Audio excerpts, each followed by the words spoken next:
அவருடைய வார்த்தையை நமக்கு ஜீவப்பமாய் தந்து இன்னும் கர்த்தருக்குள்ளாக ஆவிக்குரிய ஜீவியத்தில் வளருக்கு ஏதுவாக ஆண்டவர் நமக்கு அவருடைய வார்த்தையை தருவாராக. அவர் நம்மோடு கூட பேசுவாராக. தேவனுடைய பிள்ளைகள், போன வாரம் தியானித்த மீதியான வசனங்களை நாம் இந்த வாரம் தியானித்து கற்றுக்கொள்ளும்படியாய் எடுத்துக்கொள்ளலாம். ஏசாயா தீர்க்கதரிசியின் புஸ்தகம் 33 அதுல 15, 16 நாம வாசிக்க கேட்கலாம்.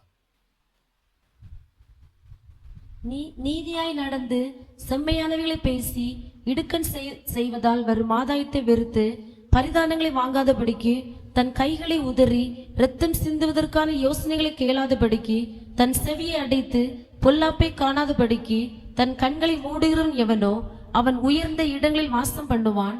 கண்மலைகளின் அரண்கள் அவனுடைய உயர்ந்த அடைக்கலமாகும். அவன் அப்பம் அவனுக்கு கொடுக்கப்படும், அவன் தண்ணீர் அவனுக்கு நிச்சயமாய் கிடைக்கும். ஹல்லேலூயா. கர்த்தருடைய நாமத்திற்கு மகிமை உண்டாகட்டும். அவன் உயர்ந்த இடங்களில் வாசம் பண்ணுவான். கண்மலைகளின் அரண்கள் அவனுக்கு உயர்ந்த அடைக்கலமாகும். யாரை கர்த்தர் உயர்ந்த இடங்களிலே வாசம் பண்ண வைக்கிறார்? யாருக்கு ஆண்டவர் அடைக்கலத்தை கொடுக்கிறார்? யாருடைய அப்பம் யாருக்கு கிடைக்கும்? யாருக்கு தண்ணீர் நிச்சயமாய் கிடைக்கும் என்று ஆண்டவர் சொல்லுகிறார் அப்படின்னா, ஏசாயா தீர்க்கதரிசியின் புஸ்தகத்தில் அதே 33ஆம் அதிகாரம் 15 இப்படிப்பட்டவர்களுக்கு தான் உயர்ந்த இடங்களிலே இவர்கள் வாசம் பண்ணுவார்கள். இப்படிப்பட்டவர்கள் தான் உயர்ந்த அடைக்கலத்தில் வைக்கப்படுவார்கள். இப்படிப்பட்டவர்களுக்கு தான் அப்பம் கொடுக்கப்படும். இப்படிப்பட்டவர்களுக்கு தான் அவர்களுடைய தண்ணீர் அவர்களுக்கு நிச்சயமாய் கிடைக்கும் என்று ஆண்டவர் 15வது வசனத்துல தெளிவா எழுதியிருக்கிறார். நீங்க கவனித்தீர்களானால், இந்த பூமியில மனுஷனை பிரியப்படுத்துகிறோமோ இல்லையோ, நம்மை உண்டாக்கின கர்த்தரை ஒவ்வொரு நாளும் பிரியப்படுத்தணும். அப்பம் சாப்பிடுகிறது அப்பாவினுடைய கிருபை, தண்ணீர் குடிக்கிறது தேவனுடைய தயவு.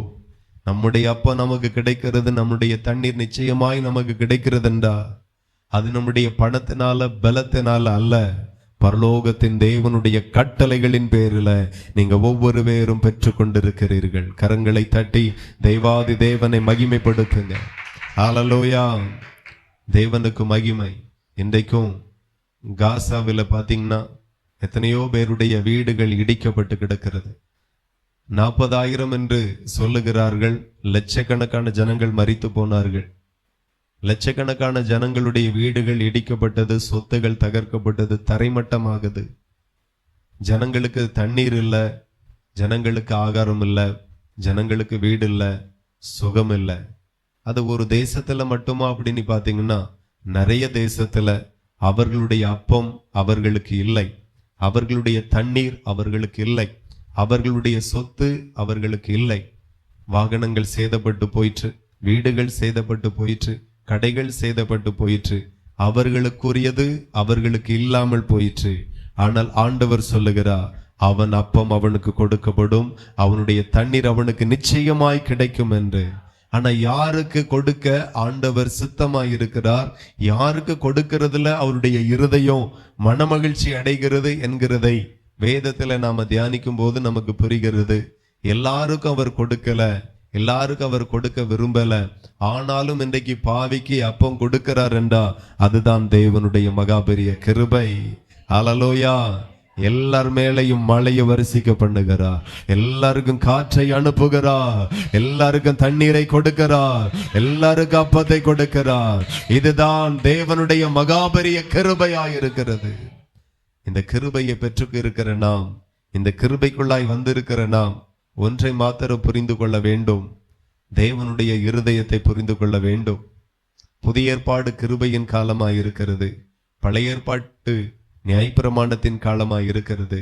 ஆனா நியாயப்பிரமாணத்தை வாசிக்கும் போது நமக்கு ஒண்ணு புரிகிறது, தேவனுக்கு இது பிடிக்கும், தேவனுக்கு இது பிடிக்காது என்று சொல்லி. ஆகவே கிருபைக்குள்ளாய் வந்த பிறகும் நாம தேவனுக்கு பிடிக்காததையே செய்யாமல் பிடிக்கிறதையே செய்வோமேயானால் அவருடைய கிருபை இன்னும் பெருகுவதாக, அவருடைய கிருபை இன்னும் பெருகுவதாக. ஒவ்வொரு நாளும் தேவனுக்கு சித்தமானதை செய்வோமாக, ஒவ்வொரு நாளும் தேவனுக்கு பிரியமானதை செய்வோமாக. அதில் அவர் சந்தோஷப்படுவார். அல்லேலூயா. அப்போ போன செய்தியில ஒரு 3 காரியம் பார்த்தோம். இன்றைக்குள்ள செய்தியில மீதம் இருக்கிற 3 காரியத்தை நாம பார்க்க போகிறோம். எது தேவனுக்கு பிரியம், எது தேவனுக்கு பிரியம் இல்லை என்கிறதை நாம தியானிக்க போகிறோம். அப்போ அவன் உயர்ந்த இடங்களில் வாசம் பண்ணுவான். யாரு? நீதியாய் நடந்து செம்மையானவைகளை பேசி இடுக்கண் செய்கிறதுனால வருகிற ஆதாயத்தை வெறுத்து பரிதானங்களை வாங்காதபடி. அல்லேலூயா. இப்ப பரிதானங்களை வாங்காதபடி இருக்கிறவனை கர்த்தர் உயர்ந்த இடங்களில் வாசம் பண்ண செய்கிறார். அல்லேலூயா. அப்போ தேவனுடைய பிள்ளைகள் ஒன்று புரிந்து கொள்ள வேண்டும். நாம பரிதானம் வாங்கக்கூடிய இடத்துல கர்த்தர் வைக்கல. ஆனாலும் பரிதானத்தை குறித்து இருக்கிற தேவ கோபமும் தேவ சித்தத்தையும் நாம் அறிந்து வைத்து கொண்டு வாழுகிறது நமக்கு நல்லது. அது நம்முடைய பிள்ளைகளுக்கு பிரயோஜனப்படும், நம்முடைய பேர பிள்ளைகளுக்கு பிரயோஜனப்படும். பரிதானத்தை குறித்து ஆண்டவர் என்ன சொல்லுகிறார், பரிதானத்தை குறித்து வேதத்துல என்ன எழுதப்பட்டிருக்கிறது என்கிறதை தான் நாம் இன்றைக்கு தியானிக்க போகிறோம். ஹல்லேலூயா. அப்போ யோபுவின் சரித்திரத்தில் 15ஆம் அதிகாரம் 34 எடுத்து வாசித்தால் பரிதானத்தை குறித்து அங்கே தேவனுடைய வார்த்தை அழகாய் சொல்லி இருக்கிறது. மாயக்காரின் கூட்டம் வெறுமையாய் போம், பரிதானம் வாங்குகிறவர்கள் கூடாரங்களை அக்கினி பட்சிக்கும். அல்லேலூயா. இப்ப நல்லா கவனிங்க. படைத்த தேவனுக்கு பிரியமில்லாத ஒரு காரியம் பரிதானம் வாங்குகிறது, பரிதானம் வாங்குகிறது. அப்போ பரிதானம் வாங்குகிறவனை குறித்து ஆண்டவர் வேதத்தில் எழுதுகிறார், அவனுடைய கூடாரத்தை அக்கினி பட்சிக்கும். ஹல்லேலூயா. யாருடைய கூடாரத்தை? பரிதானம் வாங்குகிறவனுடைய கூடாரத்தை அக்கினி பட்சிக்கும் என்று ஆண்டவர் எழுதியிருக்கிறார். அப்போ தேவனுடைய நாமத்திற்கு மகிமை உண்டாகட்டும். கர்த்தருடைய பிள்ளைகள் கவனிக்கணும். நம்முடைய கூடாரம் ஆசீர்வாதமாய் இருக்கணும், நம்முடைய கூடாரத்துல சமாதானம் இருக்கணும், நம்முடைய கூடாரத்துல நன்மை வாசமாய் இருக்கணும். அப்படின்னா நம்ம கூடாரத்திற்குள்ளாக பரிதானம் வாங்கின பணம் நம்முடைய கூடாரத்திற்குள் வரக்கூடாது, தீமையான பணம் நம்முடைய கூடாரத்திற்குள் வரக்கூடாது. இந்த பரிதானம், இந்த தீமையான வருமானம் எதை குறிக்கிறது என்று சொன்னா கவனிக்கணும். இன்றைக்கு உள்ள அதிகாரிகள் நிறைய பேர் லஞ்சமாய் வாங்குகிறது. ஏற்கனவே வேலை செய்கிறதற்கு அரசாங்கம் நிறையவே கொடுக்கிறது சம்பளம். ஆனா அதையும் தாண்டி இவ்வளவு தந்தாதான் வேலை நடக்கும். கடந்த நாட்கள்ல ஒரு துக்கமான சம்பவம் என்ன அப்படின்னா, சரி ஒரு இடத்துக்கு பட்டா போடுறோம், பணம் கேட்கிறாரு, அதை கூட பொறுத்து கொள்ளலாம். ஒரு மனுஷன் போய் நிக்கிறாரு, தன்னுடைய தகப்பனாருடைய இறப்பு சர்டிபிகேட்டுக்காக, இறப்பு சான்றுக்காக, அதுலயும் கேட்கிறார் 2000 ரூபாய் வேணும் அப்படின்று. சோ இந்த மாதிரி கொடூரமான மனிதர்கள் இருக்கிறார்கள். இன்னும் சிலர் பணத்தை வாங்கி நீதியை புரட்டுகிறது. சில நீதிபதிகள் இருக்கிறார்கள், பணத்தை வாங்கி நியாயமான மனுஷனுக்கு நியாயம் செய்யாமல், நீதி செய்யாமல், துன்மார்க்கன் இடத்துல பணத்தை வாங்கிட்டு துன்மார்க்கனுக்கு பக்கம் நின்று துன்மார்க்கனுக்கு அந்த காரியத்தை அநீதியாக செய்து கொடுக்கிறது. இப்படி நிறைய காவல்துறையில இருக்கிறார்கள், அரசாங்க அதிகாரிகள் இருக்கிறார்கள். இப்படிப்பட்டவர்களை குறித்து தான் ஆண்டவர் சொல்லுகிறார், பரிதானம் வாங்குகிறவனுடைய கூடாரத்தில் அக்கினி. ஆமா, அதை தேவனுடைய பிள்ளைகள் கவனிக்கணும். பரிதானம் வாங்குகிறவர்களின் கூடாரங்களை அக்கினி பட்சிக்கும். அப்போ பரிதானமாய் வரக்கூடிய பணம் நிறைய வந்தாலும் கூடவே அதிகமான சாபத்தையும் கொண்டு வரும். அப்போ புதிய ஏற்பாடு காலத்துல நாம இருக்கிறோம். கர்த்தர் நம்ம மேல கிருபையாய் இருக்கிறார். அப்போ கிருபையாய் இருக்கிற தேவனுடைய இருதயம் எதை விரும்புகிறது என்று சொல்லி நாம புரிந்து கொள்ளணும். இப்படிப்பட்ட நியாயக்கேட்டான, நீதிக்கேடான வருமானம் நம்முடைய குடும்பத்திற்கு வேண்டாம் என்று எல்லாரும் இருதயத்துல தீர்மானம் எடுக்கணும். அல்லேலூயா. பிள்ளைகளுக்கும் பேர பிள்ளைகளுக்கும் இதை அடிக்கடி சொல்லணும். நமக்கு வரக்கூடிய வருமானம் உழைப்பினால் வரட்டும். ஆமென். பிரயாசங்களில வரட்டும். அது மிகுந்த ஆசீர்வாதமாய் இருக்கும். ஒருத்தனுக்கு தீங்கு செய்து அநீதி செய்து நியாயத்தை புரட்டி இந்த மாதிரி வருமானம் நம்முடைய வாழ்க்கையில வரவே கூடாது என்று பிள்ளைகளுக்கு சொல்லிக் கொடுப்போம், பேர பிள்ளைகளுக்கு சொல்லிக் கொடுப்போம். கர்த்தர் உங்களை ஆசீர்வதிப்பார். அல்லேலூயா. இப்ப பாத்தீங்கன்னா 1 சாமுவேல் 8ஆம் அதிகாரம் 1 சாமுவேல் 8ஆம் அதிகாரம் 3வது வசனத்தை வாசிப்போம். ஆனாலும் அவனுடைய குமாரர் அவன் வழியில் நடவாமலும் பொருளாசைக்கு சாய்ந்து பரிதானம் வாங்கி நியாயத்தை புரட்டினார்கள். அல்லேலூயா. தேவனுக்கு மகிமை உண்டாகட்டும். இங்கே சாமுவேல் தீர்க்கதரிசியினுடைய குடும்பத்தை குறித்து பார்க்கிறோம். சாமுவேல் தீர்க்கதரிசி தேவனுக்கு பிரியமாய் நடந்தார், தேவனுக்கு பயந்து நடந்தவர், தேவனுடைய தீர்க்கதரிசியாய் வாழ்ந்தவர், ஜனங்களை நியாயம் விசாரித்தவர். அந்த ஸ்தானத்துல சாமுவேல் தீர்க்கதரிசி முதிர் வயதான பிறகு தன்னுடைய குமாரர்களை நியாயாதிபதிகளாக வைத்தார். இப்போ தகப்பன் எப்படி வாழ்ந்தார், எப்படி தேவ பக்தியாய் இருந்தார், எப்படி தேவனுக்கு பயந்து தேவனுக்கு பயப்படுகிறவராய் வாழ்ந்தபடியினால தகப்பனுடைய நாட்கள் மிகவும் ஜெயமாய் இருந்துச்சு. அல்லேலூயா. ஆமா,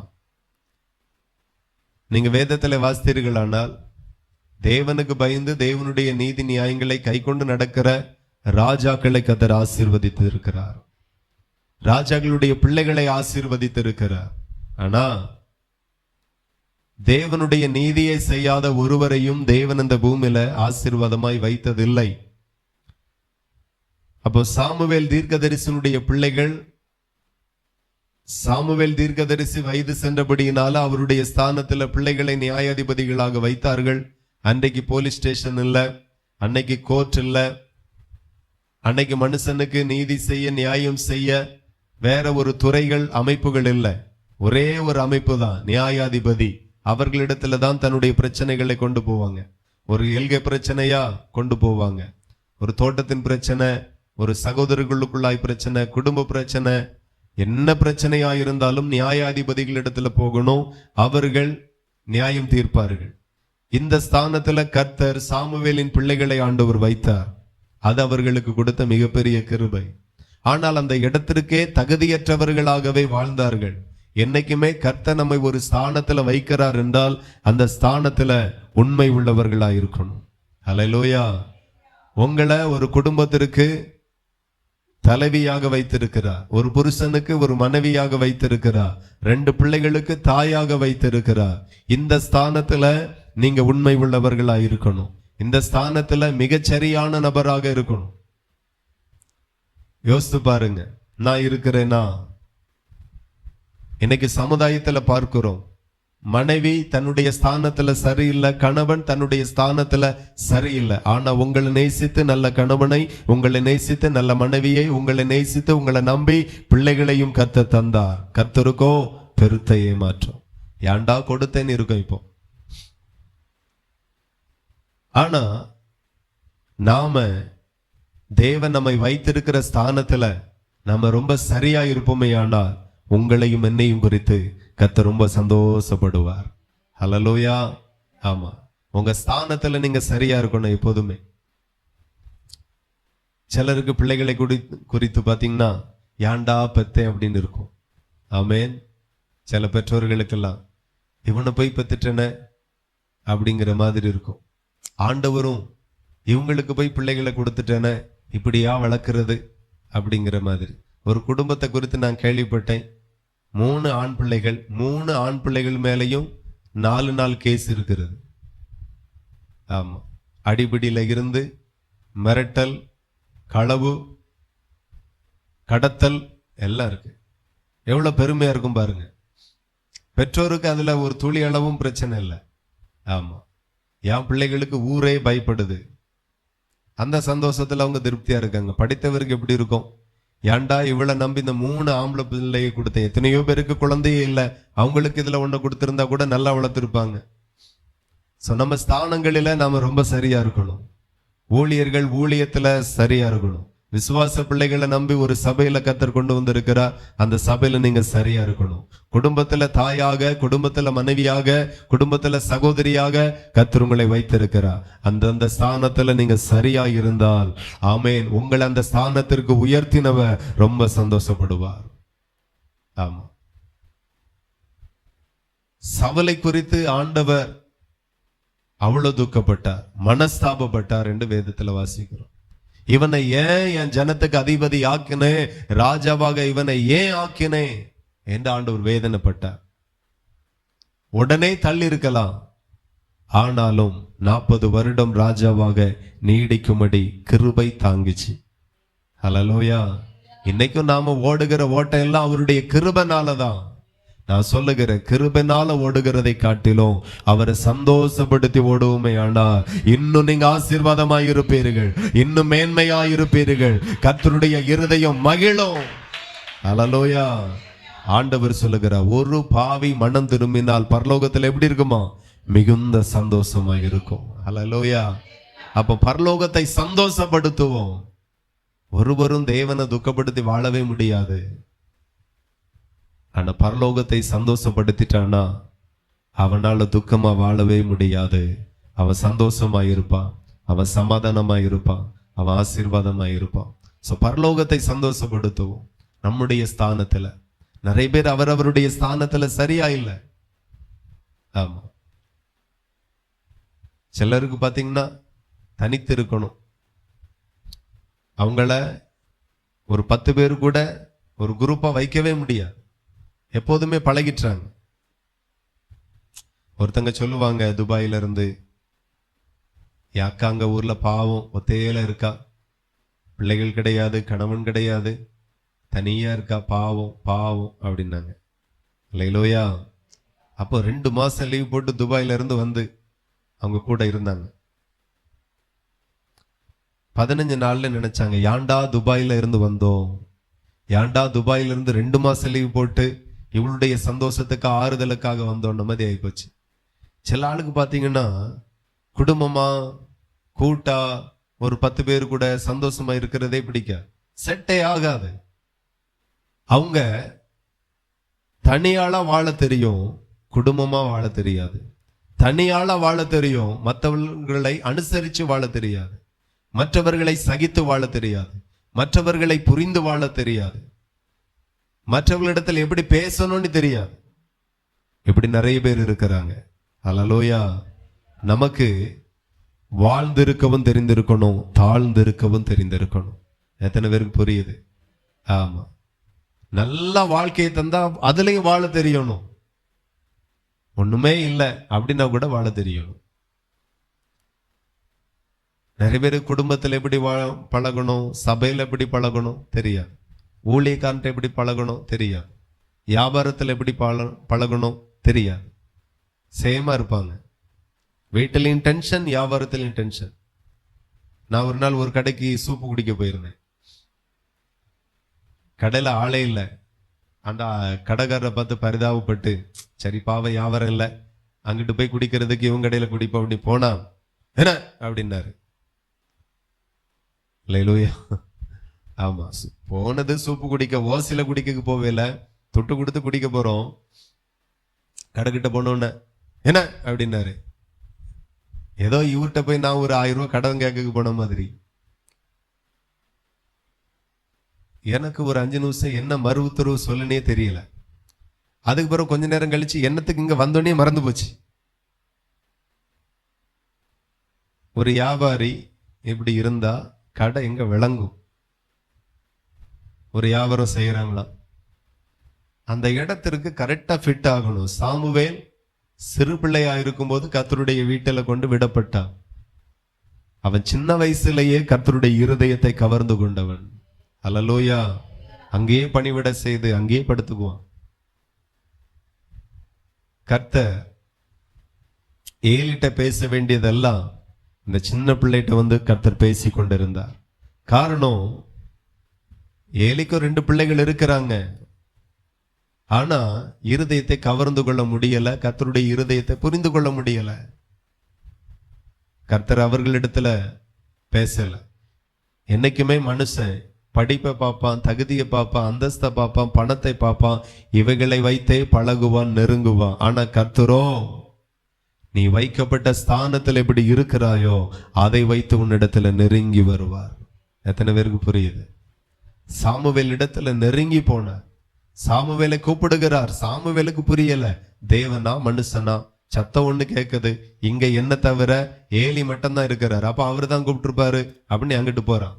ஆனா கூப்பிட்டதோ வானத்தையும் பூமியும் படைத்த சர்வ வல்லமை உள்ள தேவன் கூப்பிட்டார். யாரை கூப்பிட்டார்? நியாயாதிபதியை கூப்பிடல, தீர்க்கதரிசியை கூப்பிடல, உயர்ந்த அந்தஸ்துல இருந்தவனை கூப்பிடல. சபையை தூத்தவன, சபையை துடைத்தவன, சின்ன சின்ன பணிவிடைகளையே செய்யக்கூடிய வயதுடையவனை, சின்ன சாமுவேலை கூப்பிட்டார். இருதயம் பாருங்க ஆண்டவருக்கு. ஹல்லேலூயா. கர்த்தர் நல்லவர். ஏன்னா அந்த சபைக்கு, அந்த ஸ்தானத்திற்கு சாமுவேல் கரெக்டா ஃபிட்டா இருந்தான். நீங்க நினைக்கிறீங்களோ சபையில கர்த்தர் வைத்தார் அப்படின்னா சபையில ஃபிட்டா இருக்கணும், சபையில தனித்து இருக்க கூடாது. அவங்கெல்லாம் ஒரு குரூப்பு, நான் மட்டும், இப்படி எல்லாம் இல்லை. எல்லாரோட ஐக்கியம். ஒரு மனமுள்ள இடத்துல கதை பெரிய காரியத்தை செய்வார். ஒரு மனம் நமக்குள்ளாக. இன்னைக்கும் நான் சிலரோடு பழகுறேன். சிலர் வித்தியாசமா பேசினாலும், சிலருடைய வார்த்தை எனக்கு கஷ்டத்தை கொடுத்தாலும் அதை நினைக்கிறதே இல்லை. ஏன்னா நமக்கு ஐக்கியம் ரொம்ப முக்கியம். குடும்பத்துல சிலர் வித்தியாசமா பேசிடுவாங்க, நமக்கு ஐக்கியம் ரொம்ப முக்கியம். வருத்தங்கள் இருக்கும். அதான் தீயினால் சுட்டவடு ஆறும், அது எப்படி சொல்லுவாங்கல்ல. ஆனா நாவினால் சுட்டது ஆறாதான்.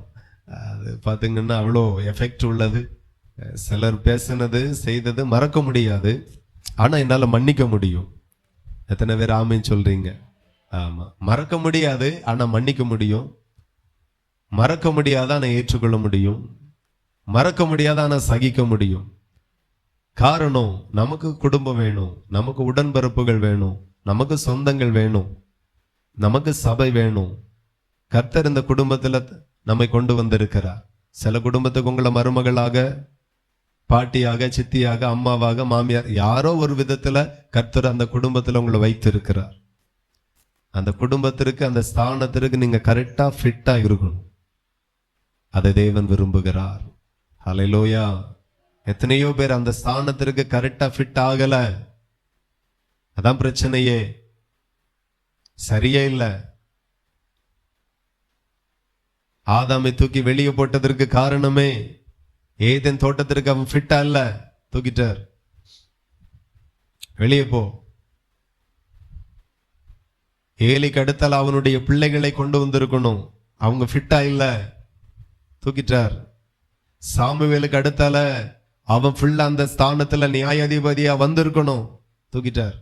ஃபிட்டா இல்ல, அந்த இடத்திற்கு அவன் தகுதி இல்ல, பொருத்தம் இல்ல, தூக்கிட்டார். கர்த்தர் உங்களுக்கு நல்ல சபையை தந்திருக்கிறார். எத்தனை பேர் விசுவாசிக்கிறீர்கள்? நல்ல குடும்பத்தை தந்திருக்கிறார், நல்ல சொந்தங்களை தந்திருக்கிறார். மனிதர்கள்னா அப்படிதான் இருப்பாங்க. பார்வை காயப்படுத்தும், வார்த்தை காயப்படுத்தும், செயல் காயப்படுத்தும். ஆனாலும் கர்த்தர் இந்த குடும்பத்துல நம்மை ஒரு உறவு முறையாக நிறுத்தி இருக்கிறார். எத்தனையோ பேர் அனாதைகளா இருக்கிறாங்க. ஒவ்வொரு காலகட்டத்திலையும் எத்தனையோ பேர் அனாதைகள் ஆகுறாங்க. காசாவில் ஒரு தாத்தா தன்னுடைய 7 வயது உடைய பேர பிள்ளைய கூட்டிட்டு போறாரு. கண்ணீரோட பேட்டி எடுக்கிறாங்க. உங்க கூட யாரும் இல்லையா அப்படின்ட்டு. மனைவி இறந்துட்டேன், மக குடும்பம் மொத்தமா போச்சு, மகன் குடும்பம் முழுசும் போச்சு, மிஞ்சினது இந்த ஒரே ஒரு பேர பிள்ளை தான். சொந்தங்க யாரும் இல்லை, வீடு யாரும் இல்லை. அவருக்கே ஒரு 75 தாண்டி இருக்கும் வயசு. இந்த பிள்ளை எப்படி வளர்த்து கொண்டு வர போறாரு ஒன்றும் தெரியாது. எத்தனையோ பேருக்கு குடும்பங்கள் இல்லை, உறவுகள் இல்லை. ஆனா நமக்கு எல்லாரும் இருந்தோம். நீங்க தனியாளா இருக்கக்கூடாது, அனாதைகள் போல இருக்கக்கூடாது, பிரிந்து நிற்க கூடாது. சகித்து கொள்ளுங்க, அது நல்லது. பொறுத்து கொள்ளுங்க, அது ரொம்ப நல்லது. தாங்கி கொள்ளுங்க, அது ரொம்ப நல்லது. மன்னிச்சிருங்க, அது ரொம்ப நல்லது. மறக்க முடியாதுதான், சாகிறது வரைக்கும் மறக்காது. ஆனா உங்களால மன்னிக்க முடியும். எத்தனை பேரால முடியும்? வாயை திறந்துதான் சொல்லலாம்னு. மறக்க முடியாது, ஆனா என்னால மன்னிக்க முடியும், அது போதும். அதான் சீசர்கள் கேட்கிறாங்க, எத்தனை நேரம் மன்னிக்கணும்? 7 நேரமா? இல்ல, 7 நேரம் மன்னிச்சிரு.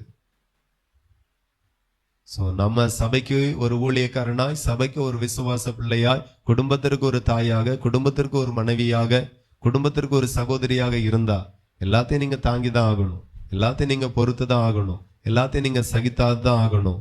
அப்படி செய்கிறதுல கர்த்தர் பிரியப்படுகிறார். ஹல்லேலூயா. தேவனுடைய நாமத்திற்கு மகிமை உண்டாகட்டும். அவரவருடைய ஸ்தானத்துல இருந்து நிறைய பேர் வெளியே வந்துட்டாங்க. அற்பமா பேசிட்டு, அற்பமா பார்த்துட்டு வெளியே வந்துட்டாங்க. நாம் அப்படி வராது இருப்போம். கர்த்தர் நம்மை ஆசீர்வதிப்பார். ஹல்லேலூயா.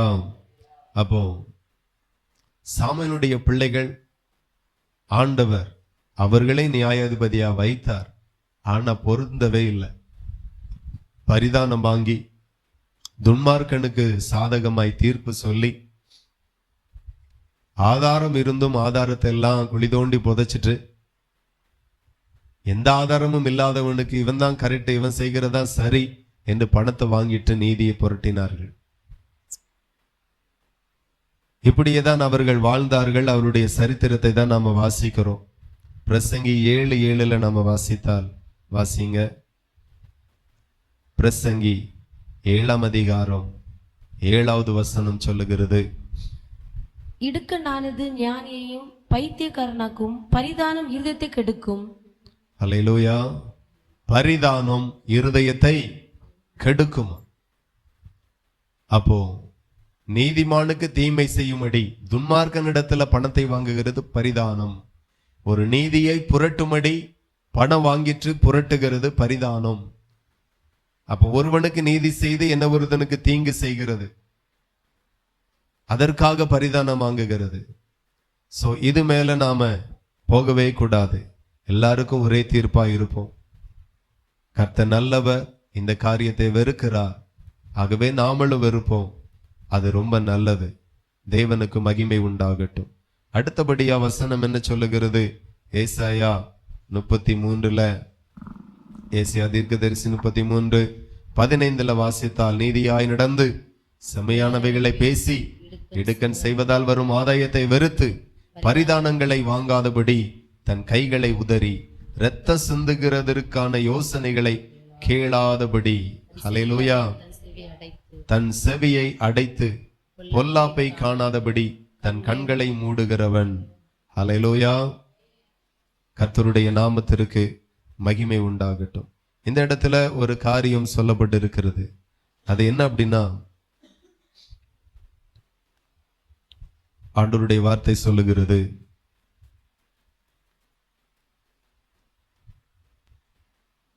பொல்லாப்பை காணாதபடி தன் கண்களை மூடுகிறவன். ஆமென். தேவனுக்கு மகிமை உண்டாகட்டும். நம்முடைய வாழ்க்கையில் நாம கற்றுக்கொள்ள வேண்டிய ஒரு முக்கியமான பகுதி, பொல்லாப்பை காணாதபடி தன் கண்களை மூடுகிறவன் அவன் உயர்ந்த இடங்களிலே வாசம் பண்ணுவான். இன்னைக்கு பொல்லாப்பை காணும்படி நிறைய பேர் தன்னுடைய கண்களை ஏறெடுக்கிறார்கள். ஆனா பொல்லாப்பை காணாதபடி தன்னுடைய கண்களை மூடுகிறவன் ஆசீர்வதிக்கப்படுவான். அல்லேலூயா.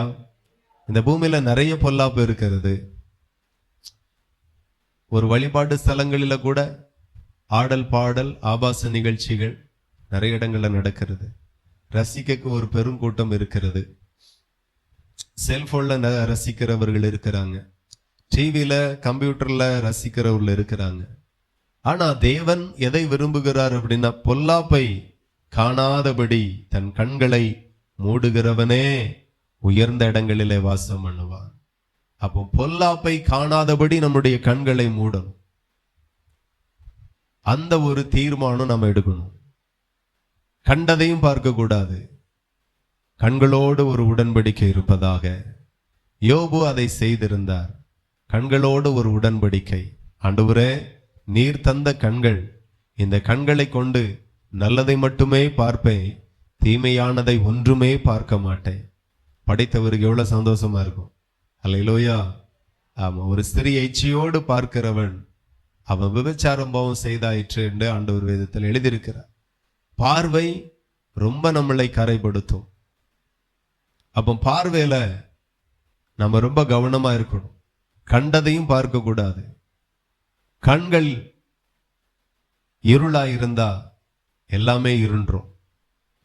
கர்த்தர் நல்ல கண்களை நமக்கு தந்திருக்கிறார். தூர பார்வை, கிட்ட பார்வை. சிலருக்கு கண்ணுல அவ்வளோ பிரச்சனை இருக்கிறது. ஆமென். கண்களில் அவ்வளோ பிரச்சனை. நான் ரொம்ப நாள் தெரியாது, சரீரத்துல தான் பிரஷர் இருக்கும் அப்படின்னா கண்ணுலையும் பிரஷர் இருக்கா, கேள்விப்பட்டிருக்கீங்களா? ஆமா, நான் ரொம்ப நாள் கழிச்சு தான் தெரியும். கண்ணில் மட்டும் பிரஷர் இருக்குமா, ரொம்ப கஷ்டம். அதே போல நிறைய பேருக்கு இந்த சைடு பார்வை இருக்காது. நேரா தெரியும், பக்கத்துல தெரியும், ஆனா சைடுல தெரியாது. சைடெல்லாம் இருட்டா இருக்கும். இப்படியும் சிலர் இருக்கு.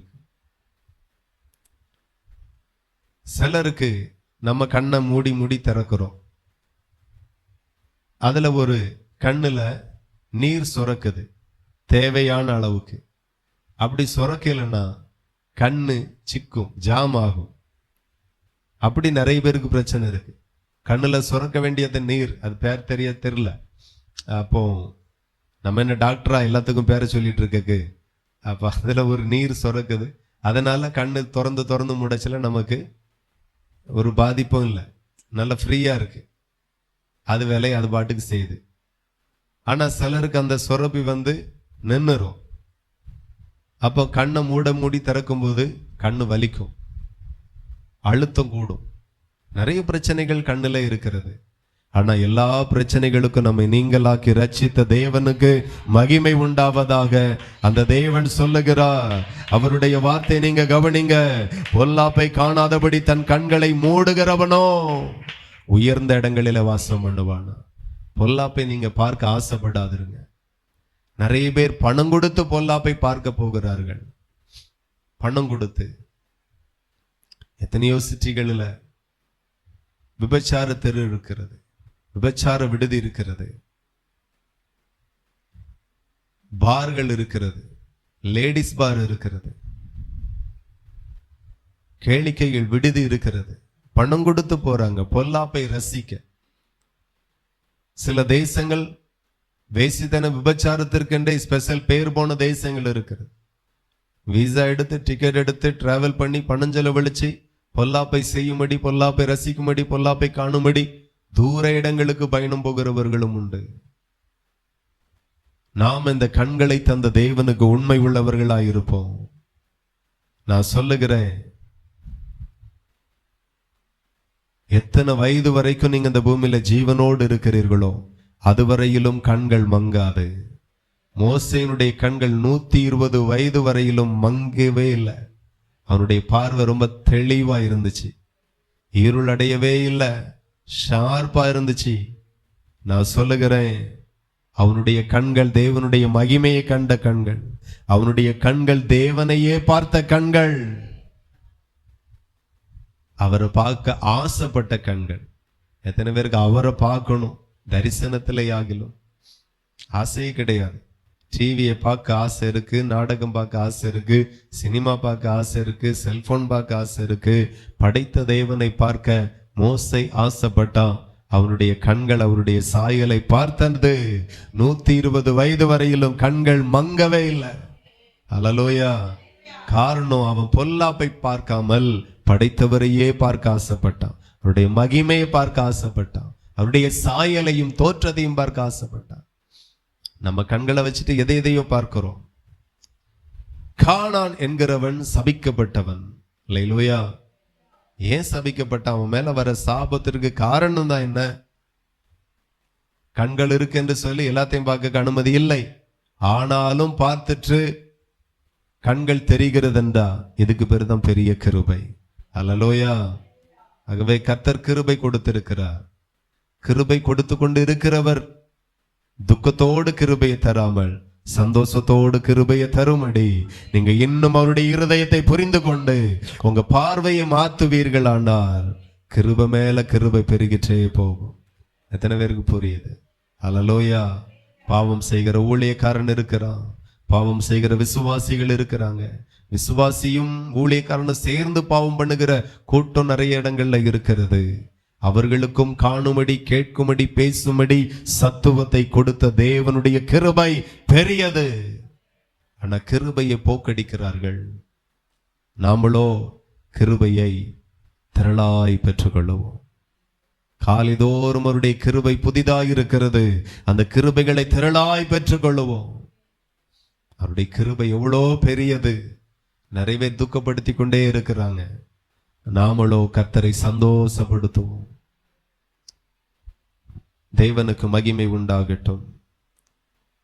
ஆதியாகமம் 9:25. ஆதியாகமம், கானான் சபிக்கப்பட்டவன் தன் சகோதரத்தில் அடிமைகளுக்கு அடிமையாய் இருப்பான் என்றான். ஹல்லேலூயா. யார் சபிக்கப்பட்டனோ?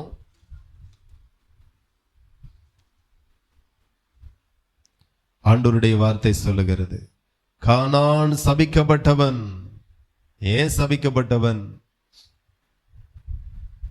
அவன் எதை பார்க்க கூடாதோ அதை பார்த்தான். பார்த்தது மட்டுமில்லாம வெளியே போய் சொல்லுகிறான். அவன் எதை பார்த்தான்?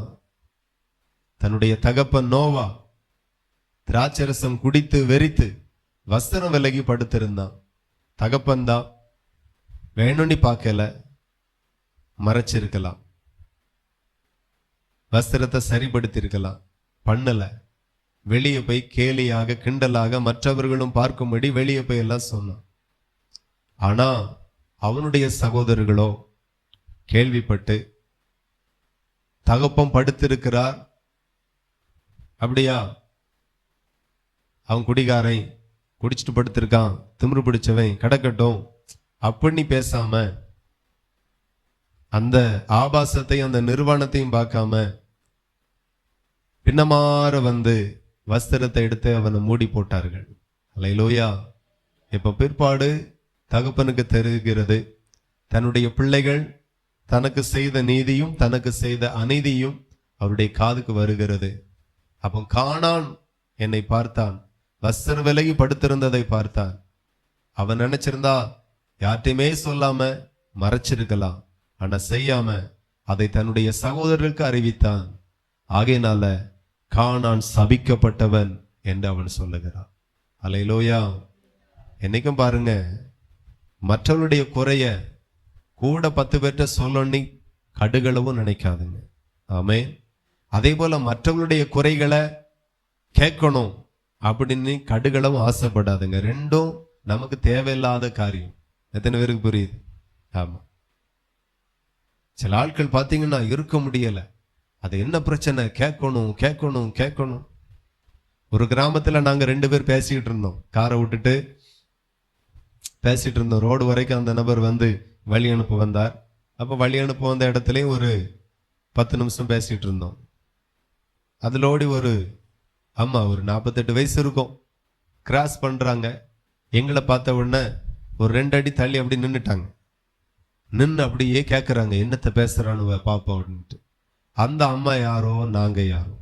நாங்க அந்த ஊராரும் இல்லை, அந்த அம்மா எங்க உறவாரும் அல்ல, சம்பந்தமே கிடையாது. கேட்டுட்டே நிக்குது. நான் அந்த ஆள்கிட்ட லேச கண்ணை காட்டினேன். அவர் பேசுறதை நிறுத்திட்டாரு, நானும் பேசுறதை நிறுத்திட்டேன். ஆனாலும் போவேல, அப்படியே நிக்குது. எதுவும் பேசுவோன்னு கேட்கலாம் அப்படின்ட்டு. நாங்களும் போறது வர ஒன்றும் பேசல. அதுக்கு பிறகு போச்சு.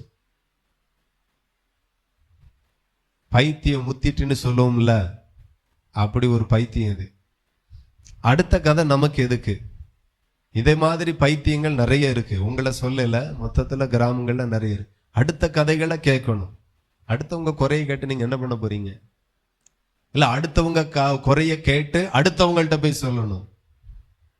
என்ன சன் டிவில வேலை போட்டு தந்திருக்காங்களா என்ன? சன் நியூஸ்ல, நியூஸ் சேனல்ல என்ன வேலை பார்க்குறீங்களா என்ன? இங்க உள்ள நியூஸ் அங்க கொண்டு சொல்றது, அங்க உள்ள நியூஸ் இங்க கொண்டு சொல்றது. கர்த்தர் அதெல்லாம் பார்க்கிறார். அது நம்ம வேலை இல்லை. ஒரு ஆளு மெனக்கெட்டு வீட்டுக்கு போய் கேட்டிருக்கார், அந்த ஆளு அந்த சபைக்கு ஏன் போவேல அப்படின்ட்டு. எந்த ஆளு எந்த சபைக்கு போனா என்ன, போவாட்டா உனக்கு என்ன? பாஸ்டர் எதுவும் சொன்னாரோ, பாஸ்டர் அம்மா எதுவும் சொன்னாவளோ, யாரு சொன்னா உனக்கு என்ன? கர்த்தர் பார்த்து கொள்ளுவார். ஹல்லேலூயா. நிறைய பேருக்கு விஷயம் தெரியணும், அடுத்த விஷயம் தெரிஞ்சு உனக்கு என்னத்துக்கு? தேவனுடைய இருதயத்தை தெரிஞ்சுக்கணும், வார்த்தையை தெரிஞ்சுக்கணும், சத்தியத்தை தெரிஞ்சிருக்கணும். அதெல்லாம் ஒரு நாட்டமும் கிடையாது. அடுத்தவளை தெரிஞ்சுக்கணும், அடுத்தவனை தெரிஞ்சுக்கணும், அடுத்தவன் குடும்பத்தை தெரிஞ்சுக்கணும், அடுத்தவன் ஊழியத்தை தெரிஞ்சுக்கணும். அதுக்காகவே 4 பேரை கைக்குள்ள வச்சுக்கிட்டு 4 பேருக்கு ஃபோன் பண்ணி அங்க என்ன இங்க என்ன, உலகத்துல நடக்கிற எல்லா காரியமும் இவன்கிட்ட கேட்டா தெரியும், கரெக்டா சொல்லுவான். ஆனா தேவனுடைய ரகசியத்தை கேளுங்க, தெரியாது. கர்த்தருக்கு பயந்தவர்களிடத்துல அவருடைய ரகசியம் இருக்குமா? கண்டவன்டையும் தன்னுடைய ரகசியத்தை அவர் பகிர்ந்து கொள்ளுகிறவர் அல்ல. கர்த்தருடைய ரகசியம் அவன்கிட்ட இருக்காது, ஆனா மத்த எல்லாருடைய கதை அவனுக்கிட்ட இருக்கும். எங்க போறக்கு, எதுக்கு அந்த கதை? தேவையில்லாதது பார்க்கணும், தேவையில்லாததை கேட்கணும், தேவையில்லாதது சொல்லணும்.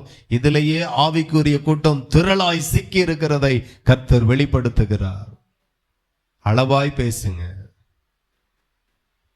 அளவாய் கேளுங்க. அடுத்தவங்களை குறித்து உங்கள்ட்ட சொல்லுகிறதை கேட்க அருவருப்பாய் நினைங்க. எத்தனை பேருக்கு புரியுது? ஆமா. என்றெல்லாம் ஒருத்தரை குறித்து சொல்லிட்டு பார்க்கட்டும், ஒரு நிமிஷத்துக்கு மேல காது கொடுக்க மாட்டேன். அது எவ்வளவு பெரிய ஆளா இருந்து என்கிட்ட சொன்னாலும் அது எனக்கு தேவையில்லை. அதற்கான நேரத்தை நான் ஒதுக்கிறது இல்லை. என்னுடைய நேரம் மிக விலை உயர்ந்தது. அந்த நேரம் நான் கர்த்தருக்கு கொடுக்க விரும்புகிறேன், வேதத்திற்கு கொடுக்க விரும்புகிறேன், தேவ சமூகத்துக்கு கொடுக்க விரும்புகிறேன், ஊழியத்திற்கு கொடுக்க விரும்புகிறேன், சுவிசேஷ ஊழியத்தை கொடுக்க விரும்புகிறேன். தேவையில்லாத எவனுக்கும் கொடுக்க நான் விரும்பல. எதுக்கு அந்த கதைகளை கேட்டுட்டு? தேவையில்லாத கதைகள், குறை சொல்லி பேசுறது தேவையில்லை, கேட்காதுங்க. தேவையில்லாத பார்க்காதுங்க. கானான் சபிக்கப்பட்டு போனான், காரணம் ஒரே ஒரு காரணம் தான். யாருடைய வீட்டிலையும் ஊத்து பார்க்கல, சொந்த தகப்பனை. எதா இருந்தாலும் தேவையில்லை. தாவீதின் மேல தேவனுடைய கோபம் வந்த காரணம் என்ன? ராஜாக்கள் யுத்தத்திற்கு போக வேண்டிய காலம் வந்த போது தாவீதோ தன் வீட்டில் இருந்து கொண்டான், தன் அரண்மனையில் இருந்து கொண்டான். பெரிய பெரிய யுத்த வீரர்கள் பராக்கிரமசாலியை அனுப்பினான், நீங்க போய் யுத்தத்துக்கு போங்க. சரி, அவன் யுத்தம் போயிட்டான், யுத்தம் பண்ண போயிட்டான். நீ தேவ சமூகத்தில் இருந்திருக்கலாம். அப்படியே வா பார்க்கிற வேலை, மொட்டை மாடியில் நின்று உலாவிட்டு உலகத்தை பார்க்கிறது. பிசாசு அதே தான் செய்தான். உப்பரிக்கையின் மேல கொண்டு போய் இயேசு கிறிஸ்துவை நிறுத்தினான். அல்லேலூயா. ஆமா, உலகத்தை பார்க்க வைத்தான். இயேசு உலகத்தை பார்க்கல, பிதாவையே பார்த்தார். அதுதான் நமக்கு வேணும், அதுதான் நமக்கு தேவை. தாவீது பட்சேபாளை பார்த்தான், ஆபாசத்தை பார்த்தான், தேவையில்லாததை பார்த்தான். தேவனுடைய கோபம் அவன் மேல வந்துச்சு. நம்ம எதை பார்க்கிறோமோ, எதை பார்க்க கூடாதோ, ஒரு ஞான அறிவு நமக்குள்ள வரணும். எல்லாத்தையும் பார்க்கக்காக கர்த்தர் கண்களை தரல. நான் சொல்லுகிறேன், அவயங்களில் எல்லா அவயங்களை விட கண்கள் ஆகச் சிறந்தது, அதிசயமானது. பாருங்க, சின்னதா உருண்டையா இருக்கு, பார்த்தா நமக்கு கிளியரா புரியுது. பாருங்க, கலர் தெரியுது, அது என்னதுன்னு தெரியுது. கண்கள் மட்டும் மூடிச்சுன்னா இவ்வளோ பெரிய இவ்வளோ நீளத்துக்கு கையை வச்சு என்ன செய்யக்கு? தடவை தான் முடியும். இவ்வளோ பெரிய கால்களை வச்சு என்ன செய்யக்கு? ஒன்றும் பண்ண முடியாது. நல்ல ஷோல்டர்லாம் பயங்கரமாக இருக்கும், என்னத்துக்கு? கண்கள் இல்லாமல் அதை வச்சு என்ன செய்ய முடியும்? கண்கள் அற்புதமான அவயங்கள். இதை கொடுத்த தேவனுக்கு கோடி ஸ்தோத்திரங்களை ஏறெடுக்கிறேன். ஹல்லேலூயா. கர்த்தரின் மேல தயவு வைத்து கடைசி மூச்சு வரைக்கும் இந்த கண்களில் ஒளி அவர் தருவாராக, உங்களுக்கு தருவாராக. யோபுவை போல கண்களில் ஒரு உடன்படிக்கை பண்ணிக்கோங்க. கண்ட பார்க்கிறது எதற்காக? தேவையானதை பார்ப்போம், என் ஒவ்வொரு பார்வையிலையும் கர்த்தர் சந்தோஷப்படுவாராக, கர்த்தர் மகிழுவாராக. அப்ப கானான் சபிக்கப்பட்ட போன காரணமே அவனுடைய தவறுதல். தகப்பனுடைய ஆபாசத்தை, நிர்வாணத்தை பார்க்கிறான். அதை வெளியே போயும் சொல்லுகிறான். நான் சொல்லுகிறேன், பார்க்காதுங்க, வெளியே போய் சொல்லாதுங்க. அடுத்தவங்க காரியத்தை பார்க்காதுங்க, கேட்டுட்டு போய் சொல்லாதருங்க. அந்த வேலை நமக்குரியது இல்லை. அப்படிப்பட்டவர்களும் நாம் அல்ல. நாம் எவ்வளோ கனத்திற்குரியவர்கள். நாம் தேவனால் அபிஷேகம் பண்ணப்பட்டவர்கள், தேவனால் தெரிந்து கொள்ளப்பட்டவர்கள், அழைக்கப்பட்டவர்கள், வேறு பிரிக்கப்பட்டவர்கள். நம்முடைய வாழ்க்கையும் ஆமென் தரமுள்ளதாக இருப்பதாக. தரங்கட்டு நடக்கக்கூடாது. தரமுள்ளவர்களா, தரமா இருக்கணும். ஆவிக்குரியதுல தரம், பேச்சில் ஒரு தரம், தரமா இருக்கட்டும், ரகமா இருக்கட்டும். தரந்தாழ்ந்து போகக்கூடாது. நிறைய பேர் தரங்கட்டு அலைகிறார்கள், தரந்தாழ்ந்து போகிறார்கள். கர்த்தர் நம்மளை எவ்வளவு மேன்மையாய் அழைத்து வைத்திருக்கிறார். புதிய நாமத்தை தரிப்பித்திருக்கிறார், முத்திரையிட்டு இருக்கிறார். நான் சொல்லுகிறேன், தேவனுடைய பார்வையில் நீங்க விலையேற பெற்றவர்கள், சாதாரணவர்களே கிடையாது. அதெல்லாம் புரியாம கண்டதையும் பேசிட்டு கண்டதையும் அபிஷேகம் கட்டுறோம், வீணா போயிரும். பாதுகாத்து கொள்ளுங்க உங்க அபிஷேகத்தை. ஹல்லேலூயா. ஸோ கானான் இதனாலே சபிக்கப்பட்டான். ரொம்ப டீப்பா போக ஆசை இல்லை. நீங்க வீட்டில் போய் அந்த சம்பவத்தை எல்லாம் வாசித்து பாருங்க. அதனாலே அவன் சபிக்கப்பட்டான். ஆகவே நாம் இதிலெல்லாம் கவனமாக இருப்போம். இப்போ பார்த்தீங்கன்னா ஆதியாகமம் 13:14 மட்டும் வாசிங்க, சீக்கிரமாக முடிச்சிருதேன். க்ளோரி, ஹல்லேலூயா. ஆதியாகமம் 13:14 என்னாச்சு? லோத்து ஆபிரகாமை விட்டு பிரிந்த பின்பு கர்த்தர் ஆபிரகாமை நோக்கி, உன் கண்களை ஏறெடுத்து நீ இருக்கிற இடத்திலிருந்து வடக்கையும் தெற்கையும் கிழக்கையும் மேற்கையும் நோக்கி பார். நீ பார்க்கிற இந்த பூமி முழுவதையும் நான் உனக்கும் உன் சந்ததிக்கும் என்றென்றைக்கு இருக்கும்படி கொடுத்து. போதும். ஹல்லேலூயா. இப்ப ஆபிரகாமை பார்த்து என்ன சொல்லுகிறார்? உன் கண்களை ஏறெடுத்து பார். நீ இருக்கிற இடத்திலிருந்து வடக்கையும் தெற்கையும் கிழக்கையும் மேற்கையும் நோக்கி பார். நீ என்னதை பார்க்குறீங்களோ அதை நான் என்ன செய்ய போறேன்? நீ பார்க்கிற இந்த பூமி முழுவதையும் நான் உனக்கும் உன் சந்ததிக்கும் கொடுக்க போறேன். அல்லேலூயா. நீங்க பார்க்கிற அருவருப்புகளை தேவனால உங்களுக்கோ உங்க சந்ததிக்கோ கொடுக்க முடியாது. ஆனா நீங்க பார்க்கிற தேவ திட்டத்தை உங்களுக்கு அவர் கொடுக்க வல்லவர். தேவ தரிசனத்தோடு பாருங்க, அதை உங்களுக்கும் உங்க பிள்ளைகளுக்கும் கொடுக்க அவர் வல்லவராயிருக்கிறார். எத்தனை பேருக்கு புரியுது? கண்களை தந்திருக்கிறார். தரிசனத்தை பாருங்க, தேவ திட்டத்தை பாருங்க, இந்தியாவின் மேல தேவனுக்கு இருக்கிற தேவனுடைய ஏக்கங்களை பாருங்க. இதெல்லாம் பார்க்க தெரியாது. ஆட்டத்தை பார்க்க தெரியும், குத்தாட்டத்தை பார்க்க தெரியும், சினிமாவை பார்க்க தெரியும், ஆபாசங்களை பார்க்க தெரியும். ஆனா தேவனுடைய தரிசனத்தை பார்க்க தெரியாது.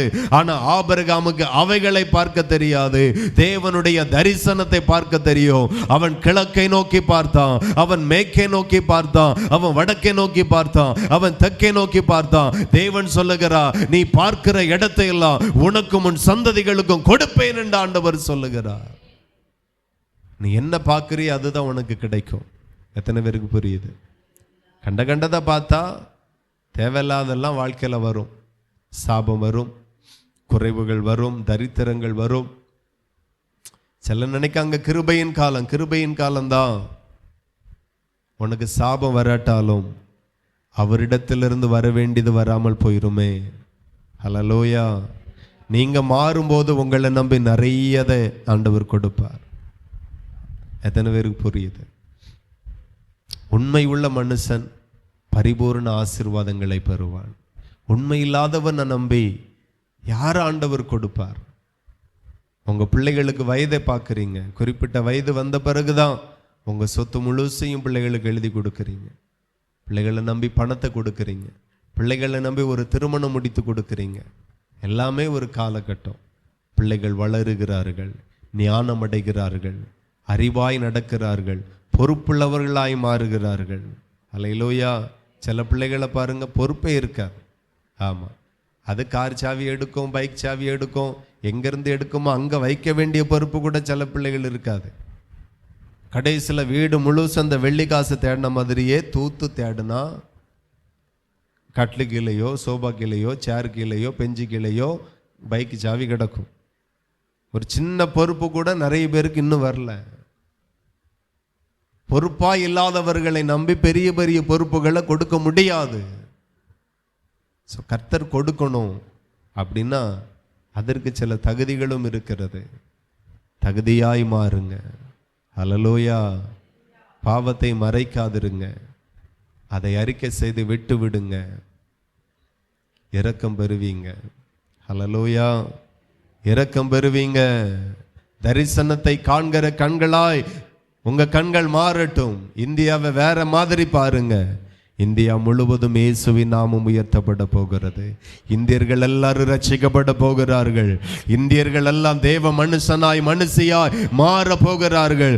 ஏனென்றால் இந்தியாவுக்காக இயேசு ரத்தம் சிந்திருக்கிறார். இந்தியாவுக்காக தன்னுடைய சீசனாகிய தோமாவை அனுப்பி தந்திருக்கிறார். அவரும் இரத்த சாட்சியாய் மரித்திருக்கிறார்.